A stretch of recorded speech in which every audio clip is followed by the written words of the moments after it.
She was a woman abandoned, left to watch her homestead and her hope wash away in a relentless storm. He was a former lawman on the run from his own ghosts, a man who had long forgotten what it meant to have a home. When he rode out of the rain seeking a single night's shelter, she made a choice she hadn't made for her own husband. She let him stay. His offer to mend her broken fences felt like a promise to mend her shattered life. But with her husband's criminal associates closing in, and the stranger's own past still a mystery, Zara had to decide if the man who refused to leave was her salvation, or just a different kind of storm. The cold rain pelted down on Zara Mill's sunbonnet as she stood motionless at the edge of her property, squinting through the downpour at the empty trail that snaked its way through the Wyoming territory. 3 weeks. That's how long William had been gone. 3 weeks longer than the 2 days he'd promised when he kissed her goodbye and mounted his chestnut geeling bound for Cheyenne. Wyoming Territory, 1878. Zara's cotton dress clung to her slender frame, soaked through from the relentless spring rain. The small homestead behind her, a modest cabin with a barn and corral, represented 5 years of hard work. 5 years of marriage to a man who had ridden away with most of their savings and hadn't bothered to return. This is the last time she whispered to herself, her words carried away by the wind. The very last time I stand here, waiting like a fool. She was 24 years old, too young to be abandoned, too determined to simply wither away. The small ranch they'd built together was hanging by a thread. The cattle needed tending. The garden was overrun with weeds, and the roof had begun to leak in the back corner of the cabin. Tasks William had promised to complete before his quick trip to town. Lightning flashed across the darkening sky, followed by a rumble of thunder that seemed to shake the very ground beneath her feet. It was time to go inside to face the truth she'd been avoiding for days. William wasn't coming back. As Zara turned to walk back to the cabin, a movement on the horizon caught her eye. A lone rider hunched against the rain was making his way slowly along the trail. For a brief moment, hope flared in her chest before reality dampened it.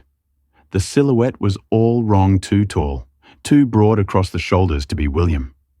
She remained rooted to the spot, watching as the stranger approached. In these parts, visitors were rare and not always welcome. Her hand moved instinctively to the small pocket of her apron where she kept a daring or a gift from her father when she'd first moved out west. The rider drew closer, and Zara could now make out a dark-haired man atop a magnificent black stallion. Both looked exhausted, the horse's head hanging low despite the firm hand on the reins. The man wore a duster that had seen better days, and a wide-brimmed hat pulled low over his face. "Evening, madam." The stranger called out, his voice deep and respectful, as he reined his horse to a stop, a respectable distance from her. "I don't mean to intrude, but my horse and I have been riding through this storm for hours. I was hoping you might have a barn where we could rest a while." Zara studied him carefully. His face was partially obscured by the hat and the rain, but she could see a strong jaw covered with several days' worth of stubble. His eyes, when they met hers, were a startling blue against his sun-weathered skin. "There's room in the barn," she replied cautiously. "You can stable your horse there for the night." Relief washed over his face. "I'm much obliged, madam. Name's Quinn Blackwood." He touched the brim of his hat. "I'll pay for the trouble." "No need," Zara said, already turning toward the barn. "No one should be out in this weather, not even strangers." Quinn dismounted with the fluid grace of a man who'd spent most of his life in the saddle. He led his horse, following Zara across the muddy yard to the barn. As they walked, she was acutely aware of his presence behind her, tall and solid, his spurs jingling softly with each step. Inside the barn, the familiar smells of hay and livestock offered a welcome respite from the rain. Zara lit a lantern hanging from a post, illuminating the modest space with a warm glow. There were only 3 stalls, one occupied by her own mare, and another by the milk cow. The third stood empty, fresh hay spread across the floor. "You can put your horse here," she said, gesturing to the empty stall. "There's water in the trough and grain in that barrel if he needs it." Quinn nodded gratefully and led his stallion into the stall. With practiced movements, he removed the saddle and bridle, setting them on the rail. He rubbed the horse down with a handful of hay, speaking to it in low, soothing tones. Zara watched him from the corner of her eye as she checked on her own animals. There was something about the way he handled his horse, gentle but confident, that spoke of a good nature. "He's a fine animal," she commented, nodding toward the black stallion. "Shadow's been with me through thick and thin," Quinn replied, patting the horse's neck. "Smarter than most men I've known, and twice as loyal."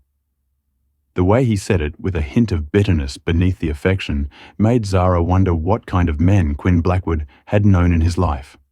"I'm Zara Mills," she offered, realizing she hadn't properly introduced herself. "This is my ranch. Pleased to meet you, Mrs. Mills." His eyes scanned the barn, noting the empty stall where another horse should have been. "Is your husband about—" The question stung more than it should have. "No," she said simply. "He's not." Something in her tone must have warned Quinn not to press further. He merely nodded and turned his attention back to his horse. The rain drummed against the roof, filling the silence between them. Lightning flashed through the cracks in the barn walls, followed by a crash of thunder that made both horses whine nervously. "Storm's getting worse," Quinn observed. "I hate to impose further, but might I trouble you for a place to sleep tonight? The barn floor would be fine." Zara hesitated. Having a strange man on her property was risky, but sending him back out into the storm seemed cruel. She'd heard stories of travelers caught in Wyoming thunderstorms, found frozen or struck by lightning. "The barn's drafty," she said finally. "There's a lean-to attached to the cabin where we keep firewood. It's small, but it's dry and out of the wind. You're welcome to bed down there." Relief crossed his face. "Thank you, Mrs. Mills. I won't forget your kindness." And as they walked back to the cabin, the rain coming down in sheets now, Zara found herself studying Quinn Blackwood more carefully. He moved with the easy confidence of a man comfortable in his own skin, but there was a weariness in his eyes that spoke of hard experiences. His clothes, while trail-worn, were of good quality, and the revolver holstered at his hip looked well maintained. At the cabin, Zara showed him to the lean-to. It was a simple structure, just large enough for a man to stretch out with a small window and plenty of firewood stacked along one wall. "It's not much," she apologized. "It's perfect," Quinn assured her. "I've slept under worse conditions many times. I'll bring you some blankets and something to eat." Zara offered, suddenly aware of how long it had been since she'd had company or engaged in simple hospitality. Inside the cabin, she moved quickly, stoking the fire in the stone hearth and putting on a pot of coffee. She found a spare blanket and pillow, and packed a plate with cold biscuits, jerky, and a slice of apple pie she'd baked the day before. When she returned to the lean-to, Quinn had removed his duster and hat, hanging them on a nail to dry. Without them, she could see him more clearly, tall and broad-shouldered, with dark hair that curled slightly at the nape of his neck. He'd rolled up his sleeves, revealing forearms corded with muscle. "I brought you these," she said, handing him the blanket and food. "And there's coffee brewing if you'd like some." "That's mighty kind of you," he said, taking the items with a genuine smile that transformed his solemn face. "I haven't had homemade pie in longer than I care to remember." An awkward silence fell between them, broken only by the sound of rain on the roof. "Well," Zara said finally, "good night, Mr. Blackwood. Good night, Mrs. Mills. And thank you again." Back in her cabin, Zara sat by the fire, listening to the storm and thinking about the stranger just outside her door. There was something comforting about knowing another person was nearby, even a stranger. The last few weeks of solitude had worn on her more than she cared to admit. She poured herself a cup of coffee and sat at the small table by the window, watching the rain stream down the glass. The abandoned feeling that had been her constant companion since William rode away seemed less overwhelming tonight. The storm raged through the night, but for the first time in weeks, Zara Mills slept soundly, knowing she wasn't completely alone on the vast Wyoming prairie. Morning broke clear and bright, the storm having washed the world clean. Zara rose with the sun, as was her habit, and set about her morning chores. She'd half expected Quinn Blackwood to be gone by first light, but as she stepped outside, she saw him at the well drawing water. "Good morning," he called, tipping his hat. Hope you don't mind. Thought I'd water the horses before I set out. That's kind of you, Zara replied, noticing he'd already stacked more firewood by the lean-to than had been there the night before. Least I could do, he said with a shrug. You've been more than hospitable. In the clear morning light, Zara could see Quinn more clearly. He was handsome in a rugged way, with lines at the corners of his eyes that suggested he smiled often, though his expression now was serious. There was a small scar above his right eyebrow, and another along his jaw, telling tales of a life that hadn't always been easy. I've made breakfast, she found herself saying. Nothing fancy, just eggs and flapjacks. You're welcome to join me before you go. Surprise flickered across his face, followed by pleasure. I'd be honoured, Mrs. Mills. They ate at her small table, the morning sun streaming through the windows. Quinn complimented her cooking, and they fell into an easy conversation about the weather and the condition of the trails. He was heading west, he told her. Maybe all the way to California. What takes you to California? Zara asked, pouring more coffee into his cup. Quinn hesitated, his eyes dropping to his plate. A fresh start, I suppose. Left Texas with some unfinished business behind me. Something in his tone made Zara wonder what kind of business he meant, but she didn't pry. Everyone in the West had a past they didn't talk about, herself included. And you, Mrs. Mills, Quinn asked, how long have you been in Wyoming territory? 5 years, she replied. My husband and I came out from Missouri right after we married. William had big dreams of ranching, and land was cheap here. It's a hard life for a woman alone. Quinn observed his eyes moving to the window, where the vast empty prairie stretched beyond her small homestead. Zara stiffened. I manage. Quinn looked like he wanted to say more, but thought better of it. Instead, he pushed back from the table and stood. I should be on my way. Thank you for the meal and the shelter. Zara walked him to the barn, where his stallion greeted him with a soft nickering. As Quinn saddled his horse, she noticed a long rifle in his saddle scabbard, well-oiled and clearly well-used. Are you expecting trouble on the trail? She asked, nodding toward the weapon. A ghost of a smile touched his lips. Always better to be prepared in these parts.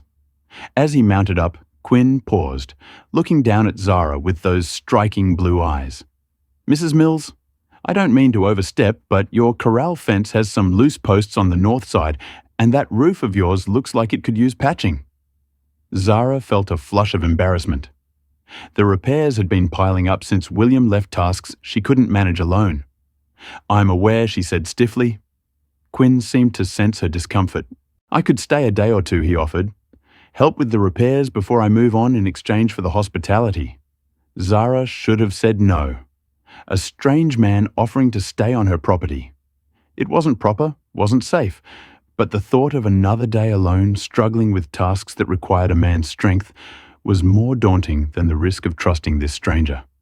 I couldn't ask that of you, she said, but her protest sounded weak, even to her own ears. You didn't ask, I offered. Quinn's expression was earnest.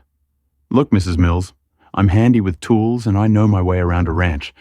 Let me help, and we'll call it even for the shelter and food. Zara looked up at him, weighing her options. What did she really know about Quinn Blackwood? Nothing, except that he was heading west with unfinished business behind him. But something in his straightforward gaze made her inclined to trust him. One day, she conceded finally. You can stay one day and help with the fence. Then you should be on your way. Quinn's smile was quick and genuine. One day it is, he agreed, dismounting. I'll get started on that fence right away. And so began what was supposed to be a single day of Quinn Blackwood's presence on Zara Mills' homestead. But one day stretched into two as Quinn discovered the roof needed more extensive repairs than initially thought. 2 days became 3 as he helped Zara round up stray cattle that had wandered through the broken corral fence. On the evening of the 3rd day, they sat on the porch watching the sunset paint the prairie in shades of gold and purple. Zara had cooked a rabbit stew, and they'd eaten their fill now, content to sit in comfortable silence as dusk settled around them. You've done more than enough, Zara said finally. You should continue your journey while the weather holds. Quinn nodded slowly, his eyes on the horizon. I should, he agreed. But there's still that barn door that needs fixing, and your vegetable garden could use some attention. Zara turned to look at him, surprised by the hint of reluctance in his voice. Mr. Blackwood, are you looking for reasons to stay? The directness of her question seemed to catch him off guard. For a moment he looked almost boyish in his discomfort. Maybe I am, he admitted. It's peaceful here, and you could use the help. His honesty disarmed her. Zara looked away, back to the darkening prairie. I can't pay you, she said. If that's what you're angling for. Quinn chuckled a low, warm sound. I'm not looking for payment, Mrs. Mills, but I would appreciate a place to lay my head and meals for a while longer. Say until your place is in proper order. Zara knew she should refuse. A woman alone with a man, not her husband. It wasn't done. Not without inviting scandal and gossip, but the nearest neighbors were miles away. And the truth was, she'd come to appreciate Quinn's quiet company as much as his help around the ranch. 1 week, she said firmly. You can stay 1 week, and then you really must continue on your way. Quinn's smile was like a ray of sunshine breaking through clouds.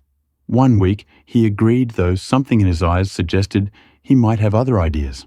The week passed in a blur of activity.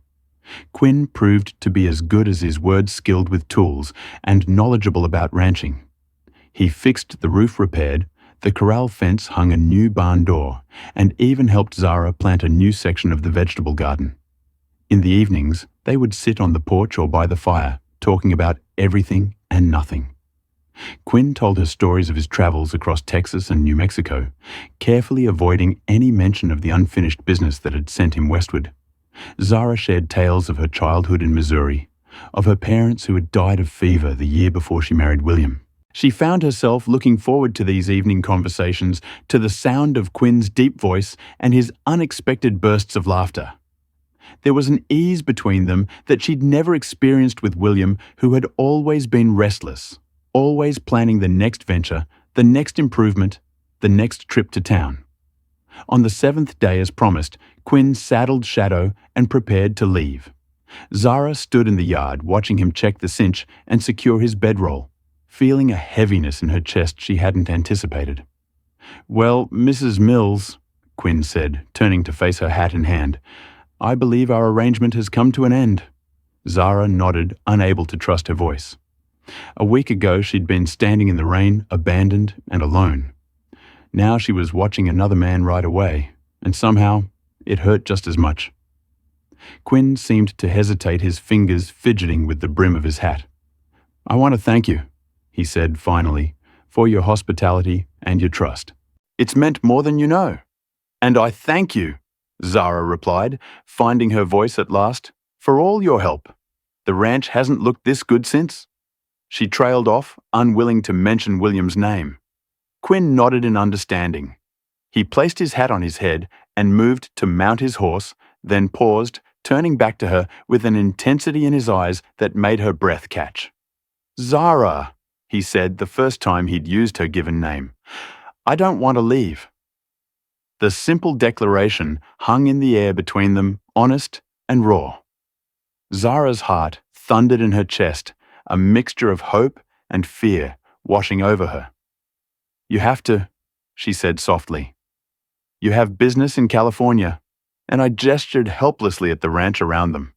I have responsibilities here. Quinn took a step toward her, then stopped, respecting the invisible boundary between them. What if I came back? He asked. After I settle my business out west, what if I came back here? The question was loaded with possibilities, with promises neither of them could articulate.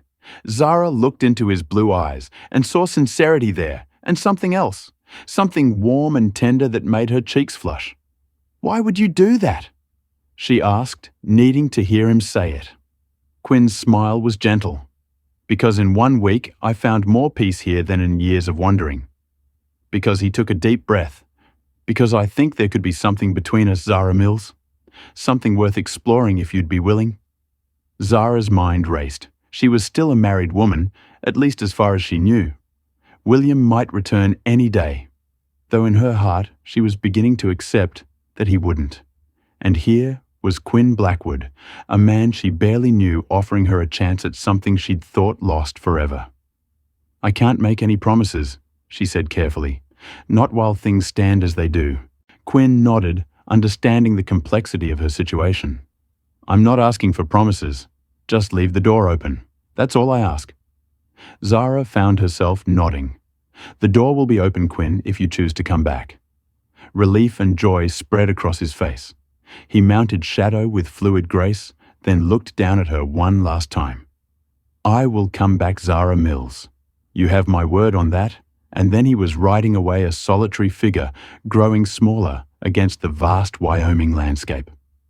Zara watched until he disappeared over the horizon. A strange mixture of loss and hope swirling within her. That night, alone again in her cabin, Zara lay awake thinking about Quinn Blackwood and his promise to return. She shouldn't believe him. Men made promises they didn't keep, as William had proven. But something about Quinn felt different, solid and trustworthy, in a way her husband never had. The days that followed were filled with work, as they always were. Zara tended the garden Quinn had helped her plant, cared for the cattle, and mended clothes by lamplight in the evenings. But now, as she worked, she found herself watching the horizon, wondering how far west Quinn had traveled, wondering if he truly would return. 2 weeks after Quinn's departure, Zara was gathering eggs from the henhouse when she heard the sound of approaching horses, more than one by the sound of it. Her hand moved instinctively to the pocket where she kept her derringer as she stepped out into the yard. 3 riders were approaching, and with a jolt, she recognized the man in the lead. William astride a new horse she'd never seen before, flanked by 2 strangers. Her husband had returned, but there was no joy in her heart at the sight of him, only a cold, sinking feeling.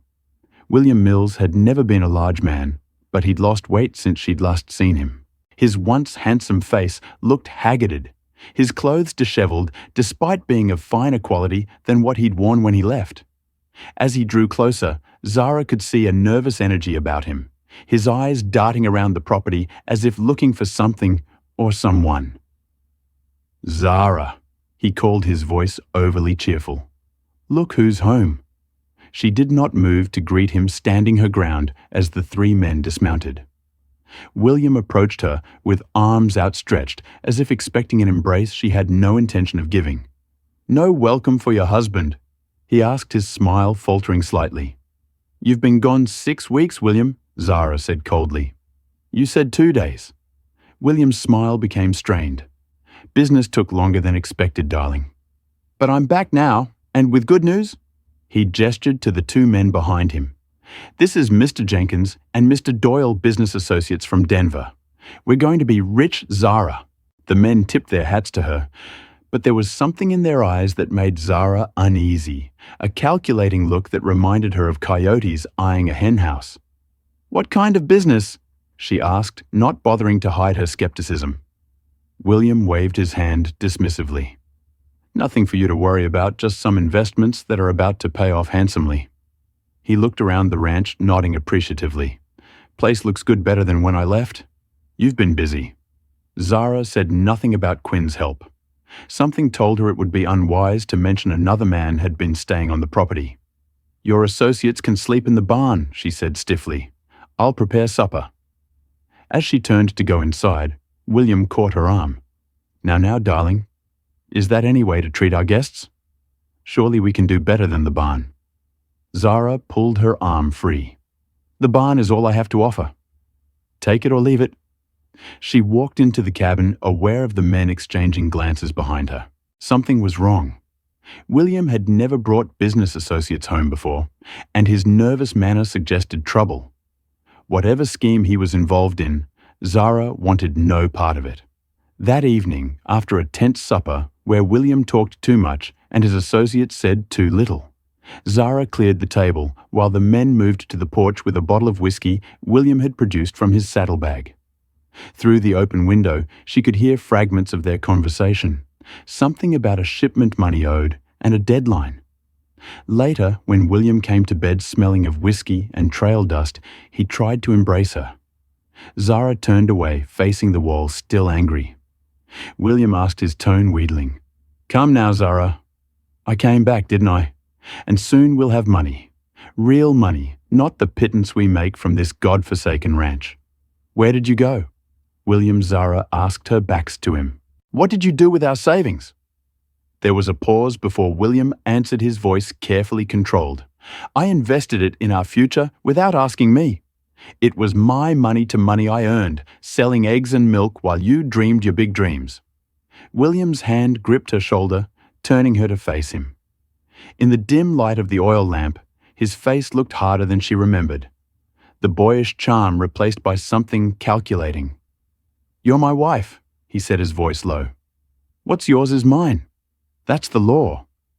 Zara met his gaze steadily. "And what's yours is mine. So tell me, husband, what business are you really in with those men?" William's expression darkened. "Nothing that concerns you. Just be a good wife, and do as you're told. Jenkins and Doyle will be gone in a few days, and then things can go back to normal." But things didn't go back to normal. William and his associates spent their days in hushed conversations that stopped whenever Zara came near. They made trips to town, returning with supplies that didn't make sense for a ranch, extra ammunition maps, and once a set of tools that looked designed for breaking locks. A week after their arrival, Zara was hanging laundry when she overheard Jenkins and Doyle arguing behind the barn. "Mills is getting cold feet," Jenkins was saying. "Says his wife's suspicious." "He'd better not back out now," Doyle growled. "Not when we're this close. The bank in Laram's got more cash than we'll see in a lifetime." Zara froze, the wet shirt in her hands forgotten. Bank robbery. That's what William had gotten himself involved in. That's where their savings had gone. Financing some criminal scheme with these dangerous men. She finished hanging the laundry as if nothing had happened, her mind racing. She needed to get word to the sheriff in town. But how William or his associates were always around watching her. And if they discovered she knew their plans. That night, William came to bed late, drunk again. Zara feigned sleep, her heart pounding, as she tried to decide what to do. She could run, try to reach town before they realized she was gone. But the nearest town was 15 miles away, and she'd have to take her horse, which would be noticed immediately. As dawn broke, Zara made her decision. She would confront William, appeal to whatever decency might remain in him. Surely he wouldn't go through with robbing a bank, risking prison or worse. She found him alone on the porch, nursing a cup of coffee and watching the sunrise. His associates were still asleep in the barn. "William," she said, sitting beside him, "I need to talk to you." He glanced at her, his expression guarded. About what? "About what you're planning with those men." She saw alarm flash across his face and pressed on. "I heard them talking about a bank in Laramie." William's face palled, then flushed with anger. "You've been spying on us. I live here," Zara retorted, "and you're planning a crime on my property." William set down his coffee cup with exaggerated care. "Zara, you don't understand. We're in trouble. I'm in trouble. I owe money to some very dangerous people. This job will clear my debts and set us up for life." "Or get you killed or sent to prison." Zara shook her head in disbelief. "How could you, William? We had a life here. It wasn't fancy, but it was honest." William laughed bitterly. "Honest? Breaking our backs for what? Barely enough to keep the roof patched. I want more than that, Zara. I always have." "Then you should have married someone else," she said quietly. "Someone who shares your greed." William's eyes narrowed. "Careful, wife. Don't forget your place. My place." Zara stood, anger replacing fear. My place was beside a husband who respected me, who worked alongside me to build something, not beside a thief and a coward. William rose so quickly, his chair toppled backward. For a moment, Zara thought he might strike her, but instead he gripped her arms tightly, his face inches from hers. "You will keep your mouth shut," he hissed. "You will play the beautiful wife until this job is done. Then, if you still want to spout your righteous indignation, you can do it on your own, because I'll be gone, and I won't be coming back." He released her roughly and stormed off toward the barn, presumably to wake his associates, and warned them that she knew. Zara rubbed her arms where his fingers had dug in, fighting back tears of anger and betrayal. She had to do something, and quickly. The bank robbery was clearly imminent, and she couldn't let innocent people be hurt because of her husband's greed. But how could she warn the authorities without William or his associates stopping her? As she stood there torn by indecision, a movement on the horizon caught her eye. A lone rider approaching from the west. Her heart leaped with recognition even before she could make out the details. The broad shoulders, the black stallion. Quinn Blackwood had returned just as he'd promised. Zara's first instinct was relief, quickly followed by fear. Quinn was riding into danger, unaware of the 3 desperate men at her ranch. She needed to warn him before he arrived. Without pausing to think, Zara ran to the corral where her mare was grazing. She didn't bother with a saddle, just grabbed a bridle and quickly slipped it over the horse's head. With a practiced movement, she swung herself onto the mare's back and urged her into a gallop, heading toward the approaching rider.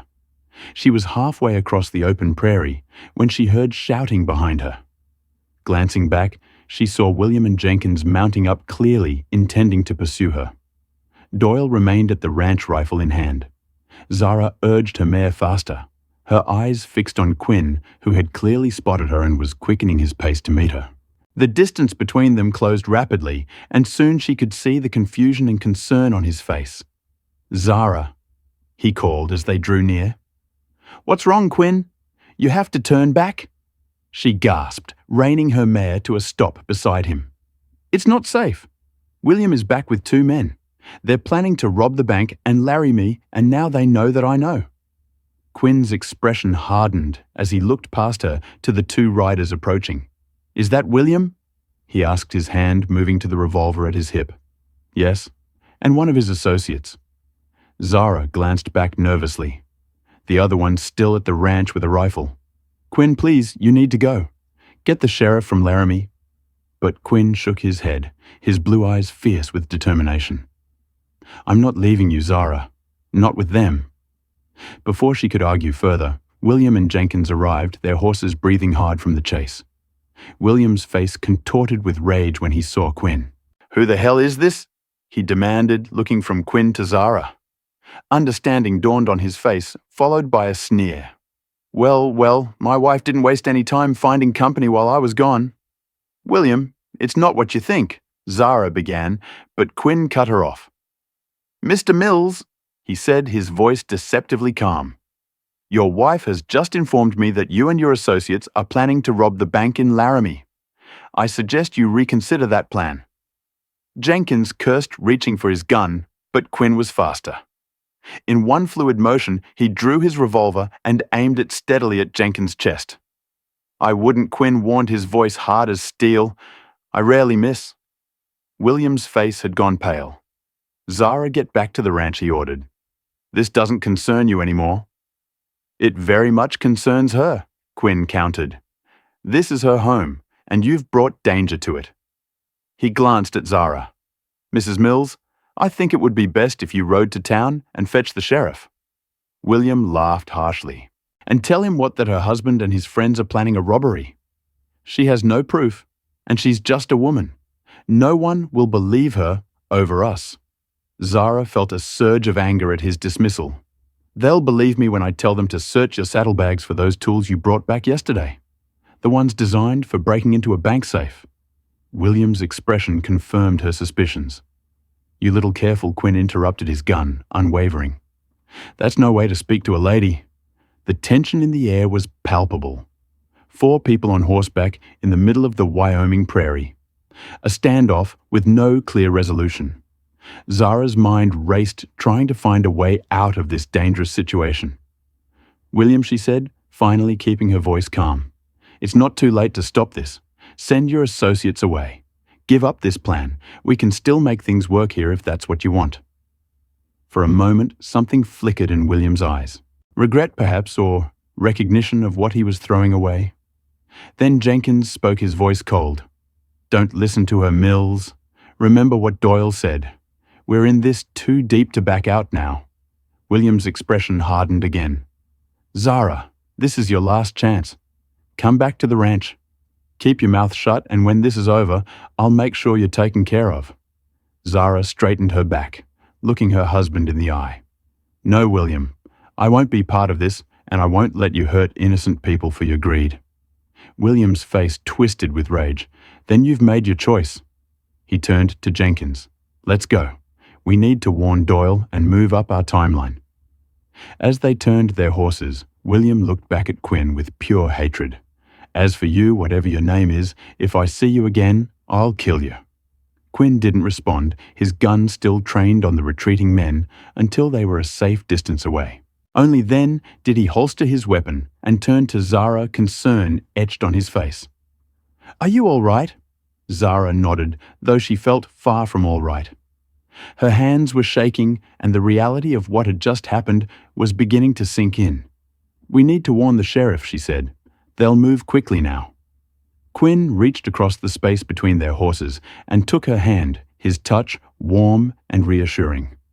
"We will, but first tell me everything that's happened since I left." As they rode side by side toward Laramie, Zara explained how William had returned with his associates, the fragments of conversation she'd overheard, and her confrontation with William that morning. Quinn listened intently, his expression growing grimmer with each detail. "I shouldn't have left you," he said when she finished. "I knew something wasn't right about your husband's absence. You couldn't have known he'd return with criminals." Zara replied. "And you came back just as you promised." Quinn's eyes softened as they met hers. "I would have come back sooner, but I needed to settle that business I mentioned. Needed to be free of it before I could offer you. Well, before I could offer you anything." The implication of his words made Zara's heart flutter. But this wasn't the time to explore such feelings. "We need to focus on stopping William and his associates," she said. "Before someone gets hurt," Quinn nodded, his expression becoming businesslike again. "We'll ride for Laramie the sheriff. There is a good man. I met him on my way west. He'll believe us." They rode hard, pushing their horses as much as they dared. Laramie was still a small frontier town, but it had grown significantly in recent years with the coming of the railroad. Its bank served ranchers and merchants from miles around, making it a tempting target for men like William and his associates. As they approached the town, Quinn suggested they separate. "I'll find the sheriff," he said. "You go to the hotel and wait. It might be safer if William doesn't see you." Zara shook her head firmly. "No, I need to do this. He's my husband, and this is partly my responsibility." Quinn looked like he wanted to argue, but respected her decision. Together, they rode down Laramie's main street to the sheriff's office, a small building with a single jail cell visible through the front window. Sheriff Thomas Blackwell was a middle-aged man with a weathered face and sharp eyes that missed nothing. He listened carefully as Zara explained the situation, occasionally glancing at Quinn, who stood supportively at her side.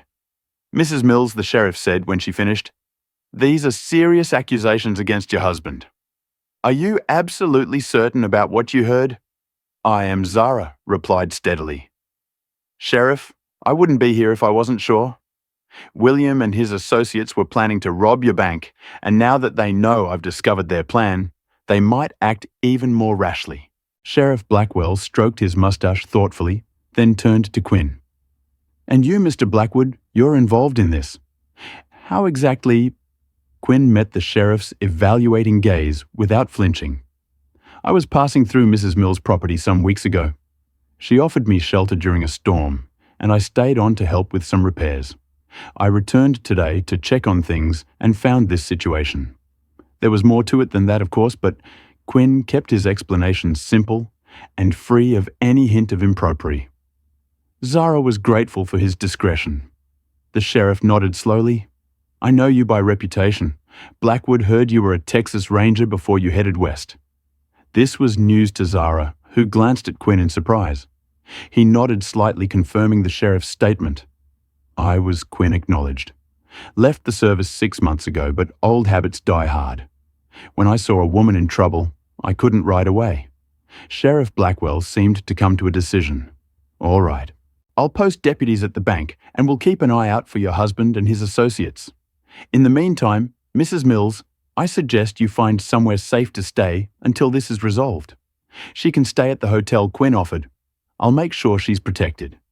The sheriff raised an eyebrow, but didn't comment on the arrangement. "Fine, but stay close. I may need you both to identify these men if they show up." As they left the sheriff's office, Zara felt a weight lift from her shoulders. She'd done what she could to prevent the robbery to protect innocent people from William's scheme. Now she had to face the other reality. Her marriage was over, regardless of what happened next.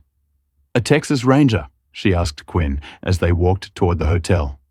"You never mentioned that." Quinn looked slightly embarrassed. "Former Ranger.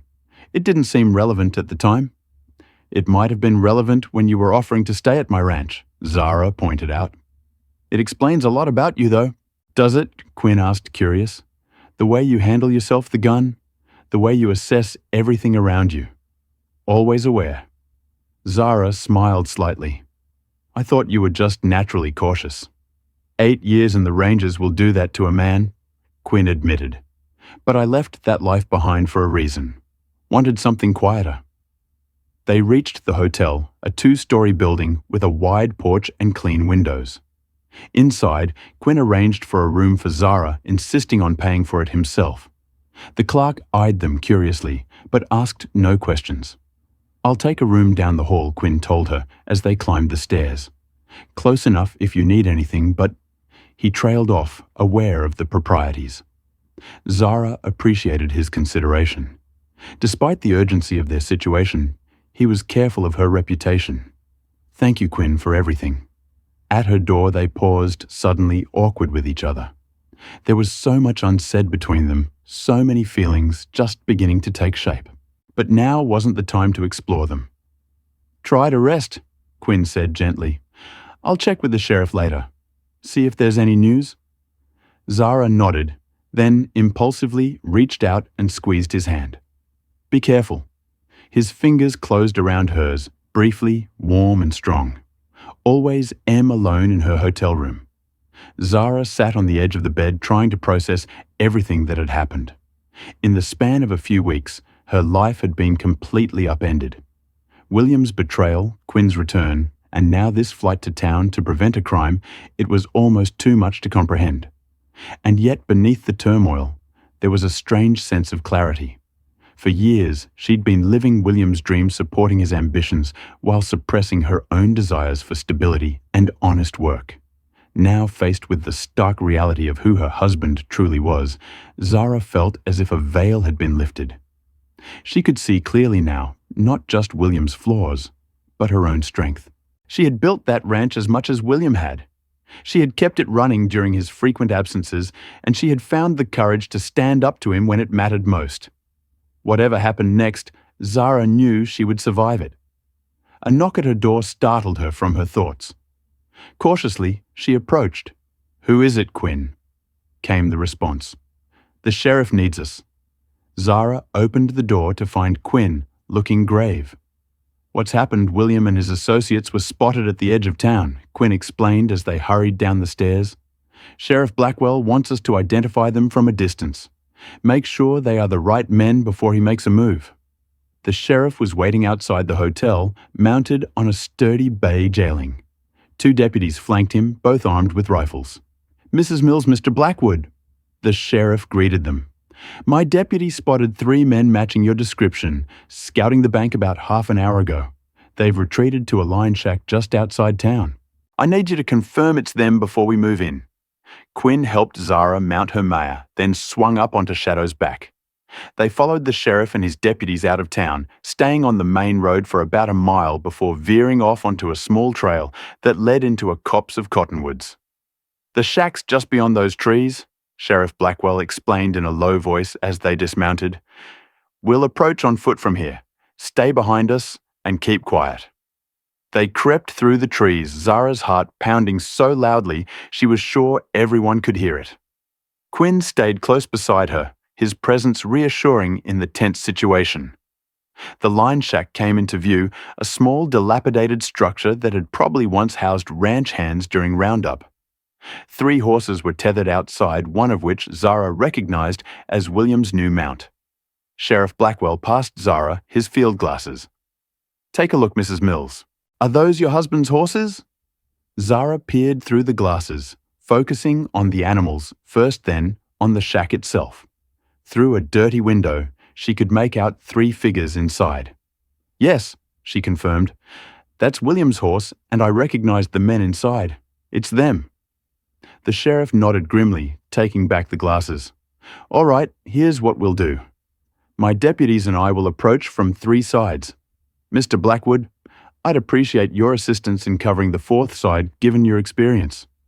Quinn nodded. "Happy to help, Sheriff. Mrs. Mills, you stay here." Sheriff Blackwell continued. "If there's gunfire, which I hope to avoid, keep your head down and stay hidden." Zara wanted to protest being left behind, but knew it was the sensible course. She wasn't trained for confrontations like this, and her presence might only complicate matters. "Be careful," she said, looking at Quinn. "All of you." The men moved off, spreading out to surround the shack. Quinn gave Zara's hand a quick squeeze before disappearing into the trees, his revolver drawn and ready. Zara watched from her hiding place as the lawmen stealthily approached the shack. The sheriff positioned himself near the front door while his deputies covered the sides. Quinn moved to the rear, where a small window and back door provided potential escape routes. Sheriff Blackwell's voice rang out startlingly loud in the quiet afternoon. "William Mills, this is Sheriff Blackwell. You and your associates are surrounded. Come out with your hands up." There was a moment of shocked silence, then a flurry of movement visible through the windows. Zara held her breath, praying there wouldn't be violence. The front door of the shack burst open, and Jenkins emerged, a gun in his hand. He fired wildly in the sheriff's direction, the shot going wide. The sheriff's return fire was more accurate, striking Jenkins in the shoulder and sending him sprawling into the dirt. "Drop your weapon!" the sheriff commanded, advancing cautiously. Jenkins, clutching his bleeding shoulder, let his gun fall from his fingers. One of the deputies moved in quickly to secure him. From inside the shack came the sound of breaking glass. Zara caught a glimpse of movement at the rear window. Doyle attempting to escape. Quinn's voice rang out, ordering him to freeze, but Doyle ignored the command, leveling a shotgun at Quinn. The sound of a gunshot made Zara flinch. For a heart-topping moment, she feared Quinn had been hit, but then she saw Doyle collapse. Quinn still standing with his smoking revolver. William Mills, the sheriff, called again. "Your associates are down. Come out now, or we'll come in after you." 10 seconds ticked by. Zara strained to see inside the shack, wondering what William was doing, what he was thinking. Was he desperate enough to fight to the death? Finally, the door creaked open wider. William emerged slowly, his hands raised. He looked defeated, his face pale and drawn. His eyes scanned the surroundings until they found Zara in her hiding place.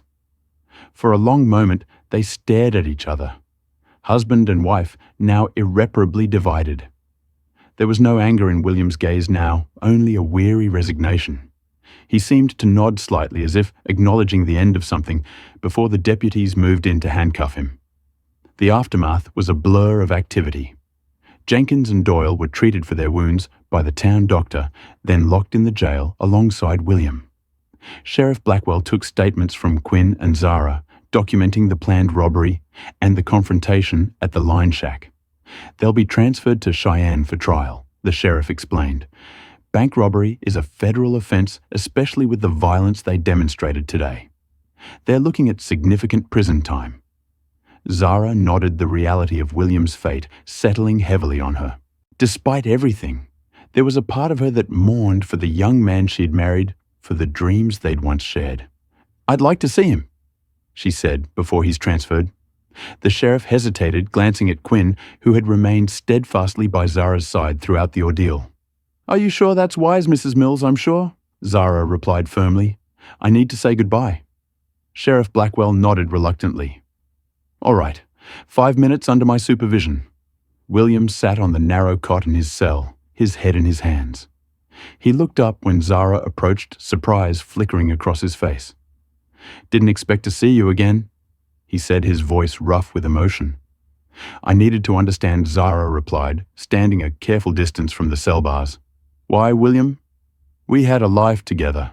It wasn't perfect, but it was ours. William laughed bitterly. It was never enough, Zara. Not for me. I wanted more excitement, wealth, adventure. The ranch was your dream, not mine. You should have told me, Zara said softly. Instead of pretending, instead of leaving me waiting and wondering, would it have made a difference? William asked, his eyes searching hers. Would you have come with me, lived the life I wanted? Zara considered the question, honestly.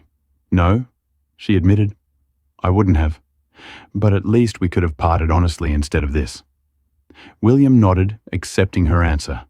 For what it's worth, I did love you in my way, just not enough to change who I am. And I loved you, Zara replied, but not enough to ignore who you've become. They looked at each other through the bars the years they'd shared, stretching between them like a bridge now collapsed. What will you do now? William asked. Keep the ranch, Zara said, without hesitation. It's my home, always has been. William's eyes flickered past her to where Quinn waited by the door, and him the gunslinger who helped take me down. Zara refused to be baited. Goodbye, William. I hope you find whatever it is you're looking for. She turned and walked away, not looking back.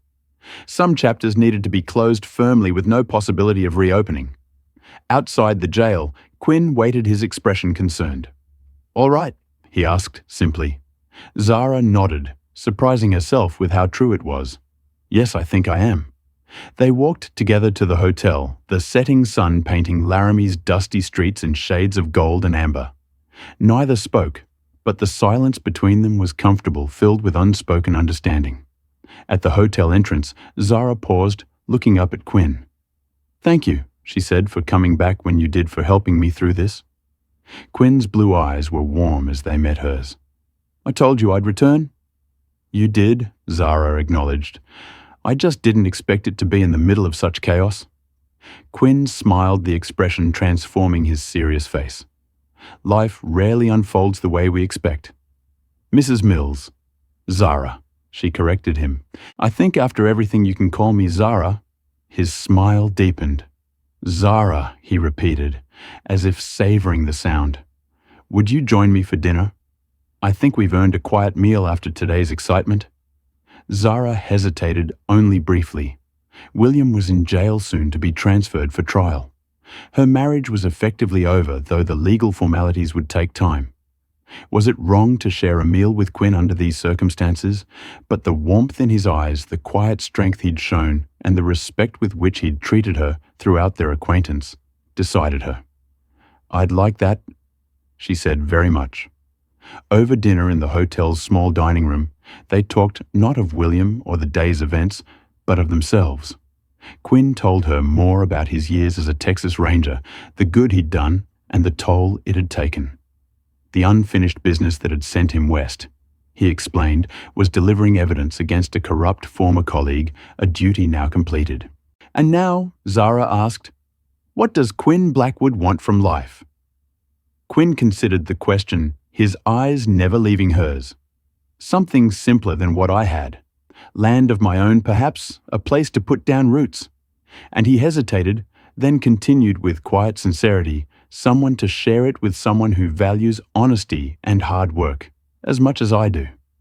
The implication hung in the air between them, unspoken but unmistakable. Zara felt her cheeks warm under his steady gaze. That sounds like a good dream, she said softly, one worth pursuing. Quinn reached across the table, his hand covering hers. Zara, I know your situation is complicated. I know there are legal matters to resolve, and you need time, but I want you to know that I'm not going anywhere. Not unless you ask me to. Zara turned her hand under his, their fingers intertwining. I don't want you to go, she admitted. These past weeks have been confusing, painful, but meeting you has been the one bright spot. Quinn's smile was like sunrise after a long night. Then I'll stay as your friend, your neighbor, whatever you need me to be until you're ready for more. They returned to the ranch the next day, after confirming with Sheriff Blackwell that William and his associates had been transferred to Cheyenne. The homestead looked just as they'd left it, peaceful in the morning light. As they approached the cabin, Zara felt a strange mixture of emotions. This place held memories of her life with William, some good many challenging, but it was still her home, her land. And now, with Quinn riding beside her, it felt like the setting for a new beginning, rather than the end of a failed marriage. "It needs work," she said, looking at the ranch with fresh eyes. "But it's good land." Quinn nodded his gaze, taking in the property. "Very good land. And you've done well with it, despite everything." They settled into a routine over the following weeks. Quinn stayed in the lean-to as he had before, helping Zara with the ranch work during the day. They repaired fences, tended the garden, and cared for the livestock together. In the evenings, they would sit on the porch or by the fire talking about their lives, their hopes, their dreams. News came from Cheyenne that William and his associates had been convicted of attempted bank robbery and other charges. William would spend the next 10 years in prison. With the evidence of abandonment and criminal activity, Zara's lawyer assured her that a divorce would be granted without difficulty. "It will take time," the lawyer warned, "but the outcome is certain. You'll be free to rebuild your life, Mrs. Mills." As summer turned to fall and fall began to yield to winter, Zara found herself looking forward to each day in a way she hadn't for years. Quinn's presence brought not just physical help, but emotional support, companionship, and increasingly deeper feelings that she both welcomed and feared. One crisp November evening, as they sat by the fire after a long day of preparing the ranch for winter, Quinn broached the subject they'd both been carefully avoiding. "Zara," he said, his voice gentle, "I've been thinking about building a cabin." She looked at him confused. "A cabin where, on the north section of your property," Quinn replied. "That piece you mentioned was good but underutilized. If you're agreeable, I'd like to purchase it from you. Build something there." Zara's heart quickened. "You want to stay permanently?" Quinn met her gaze steadily. "I do. I want to build something here, a life, a future. Preferably with you when you're ready. But even if you're not, I've come to love this land." In this place, Zara was silent for a long moment, absorbing his words. The idea of Quinn establishing himself nearby, of having him close but respecting her need for time and space, it was exactly what she needed.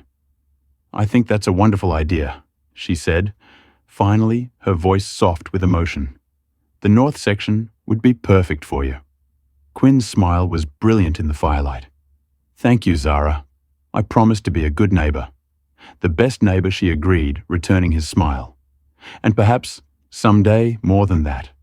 The understanding between them deepened that night, a promise of possibilities, of patience, of a future they might build together, when the time was right. Winter came to Wyoming territory with its usual ferocity, bitter cold, howling winds and snow that transformed the landscape into a vast white expanse. Quinn began work on his cabin, hauling logs and supplies whenever the weather permitted. Zara helped when she could, learning new skills as they worked side by side. By Christmas, the cabin's walls were up and the roof was on, though the interior remained unfinished. They celebrated the holiday together in Zara's cabin, exchanging simple gifts. A new hat Zara had knitted for Quinn, a beautifully carved wooden box Quinn had made for Zara. "It's for keepsakes," he explained as she ran her fingers over the smooth wood, admiring the intricate design he'd etched into the lid. Memories worth preserving. Zara looked up at him, her eyes bright with unshed tears. "It's beautiful, Quinn. Thank you." That night, as snow fell softly outside, Quinn took her hand in his. "Zara," he said, his voice low and earnest, "I know we agreed to wait, and I'll honor that for as long as necessary. But I want you to know without any doubt that I love you. I have since that rainy night when you offered shelter to a stranger." Zara's heart seemed to stop, then race ahead. No one had ever spoken to her with such simple, honest emotion, not even William in their early days together. "Quinn," she whispered, squeezing his hand, "I love you too. I think I have for a long time, but I was afraid to admit it even to myself." His smile was worth every moment of uncertainty, every struggle she'd endured. "We have time," he assured her, "all the time we need." Spring came late that year, but when it arrived, it brought more than just melting snow and green grass. It brought news from Cheyenne Zara's divorce had been granted. She was legally free. The day the papers arrived, Zara stood on her porch reading the official document with a strange sense of finality. Her marriage to William was over, a chapter closed. She felt not joy or sorrow, but a profound sense of relief. Quinn found her there, his expression concerned, as he took in her solemn face. "Bad news?" he asked gently. Zara shook her head, holding up the papers. "No good news. Actually, the divorce is final." Understanding dawned in Quinn's eyes, followed by a carefully contained hope. "How do you feel?" Free Zara said honestly. "Sad for what might have been, but mostly free to move forward." Quinn nodded, respecting her mixed emotions. "Forward is a good direction," he said simply. That evening, as they walked together across the greening prairie, Quinn stopped at the crest of a small hill overlooking both their properties, Zara's established ranch and Quinn's newly built cabin. "Beautiful, isn't it?" he said, gesturing to the vista before them. "All this space, all this possibility." Zara nodded, breathing in the fresh spring air. "It is. I've always loved it here, even in the hardest times." Quinn turned to face her, taking both her hands in his. "Zara Mills," he said, his voice filled with emotion. "I know we agreed to take things slowly, and I've tried to be patient. But now that you're free, I need to ask, will you marry me? Not today, not tomorrow, but when you're ready. Will you be my wife, my partner in everything?" Zara looked into his blue eyes so full of love and hope, and felt the last of her reservations melt away. This man had shown her what real partnership looked like. Respect, support, shared dreams, and honest communication. "Yes," she said, her voice strong and clear. "Yes, Quinn Blackwood, I will marry you, and I don't want to wait any longer than necessary." Joy spread across Quinn's face like sunrise over the prairie. He pulled her into his arms, kissing her with all the pent-up passion and tenderness of months of waiting, months of building something precious between them. When they finally broke apart, both breathless and laughing, Quinn rested his forehead against hers. "I promise you, Zara, I will never leave you waiting in the rain. I will always come home to you, and I will always be here," she promised in return, not waiting, but building our life, our future together. They were married 2 weeks later in the small church in Laramie, with only a few friends as witnesses. Sheriff Blackwell gave the bride away, declaring it his privilege to see two good people find happiness after such trials. Their wedding night was spent in Quinn's cabin, now furnished simply but comfortably. As husband and wife, they discovered each other with wonder and tenderness, their love deepening with each touch, each whispered word of devotion. In the years that followed, the Mills Blackwood Ranch, as it came to be known, prospered under their joint care. They expanded their herd, improved the land, and eventually built a new, larger home, halfway between the original cabin and Quinn's place. Children came first, a daughter with Quinn's blue eyes, and Zara's determined spirit, then twin boys who grew into tall, strong young men with their father's integrity and their mother's compassion. Sometimes on rainy evenings, Zara would stand on their porch watching the water fall on the land they'd nurtured together. Quinn would inevitably find her there, wrapping his arms around her from behind his chin, resting on her shoulder, remembering. He would ask softly, knowing how her mind sometimes wandered to that pivotal day when she'd stood in the rain, waiting for a husband who never returned, only to find a different man riding toward her. Appreciating, she would correct him, leaning back into his solid strength. How something that seemed like an ending became the most beautiful beginning. And Quinn would turn her in his arms, kissing her, with the same devotion he'd shown from the very start. The best kind of beginning, he would agree. The kind that never ends. Together they had transformed abandonment into abundance, loneliness into love, waiting into building. And on their ranch in the Wyoming Territory, they found something more precious than gold, or adventure. They found home in each other's arms.